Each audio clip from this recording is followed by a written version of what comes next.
Hello' আজি ৰাতিপুৱা 7টা বজাতে একদম নাচনী ঘুগুলনি বজাৰলৈ ওলাইছোঁ। এয়া মৰাণৰ ঘুগুলনি বজাৰ হৈছে।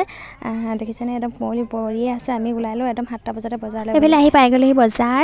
আৰু এয়া দেখিছেনে তিতা ভেকুৰী মোৰ চকু পৰিছে। আচলতে বজাৰ কৰি এইফালে আকৌ আহি গ'লোঁ পকৰি খাবলৈ। আৰু এইপিনে এয়া দেখিছেনে জাল চানা বনাইছে, কিন্তু জাল চানাত জ্বালা নাই। আৰু জ্বালাটো একদম পূৰা জলকীয়াটো মানে গোটা এতিয়া আমাৰ বজাৰ কৰি মেলি হৈ গ'ল। এতিয়া আমি ঘৰলৈ যাব ওলাইছোঁ। আৰু এইফালে আছে দেখিছেনে মনোহাৰী দোকানবিলাক, আৰু লগতে ওচৰতে আছে এয়া কাপোৰৰ দোকান। সকলো চাই মেলি আমি এতিয়া ঘৰলৈ যাব ওলাইছোঁ। আৰু এইফালে এয়া লৈ লৈছোঁ ককাৰ কাৰণে তামোল পাণ।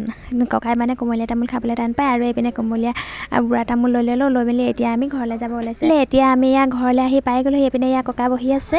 সিহঁতৰ মানে ঘৰটো মানে নতুনকৈ বনাই আছে যে একদম গোটেইখন মাটি ওখৰা মোখৰা হৈছে। দেখিছেনে এইফালে মাহীয়ে মানে খালী বাল্টিং লৈ ক'ত যায় মানে মাহীহে জানে। আৰু এইফালে এতিয়া আমি চব্জিবিলাক উলিয়াইছোঁ বজাৰৰ পৰা কি আনিলোঁ।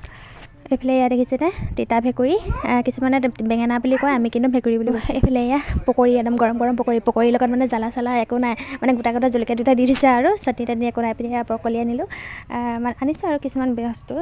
এয়া হৈছে সৰু সৰু জলকীয়া দেখিছেনে, এই জলকীয়াবিধ খাই মানে বহুত ভাল লাগে। আজিলৈ আহিছোঁ দেই, বাই বাই।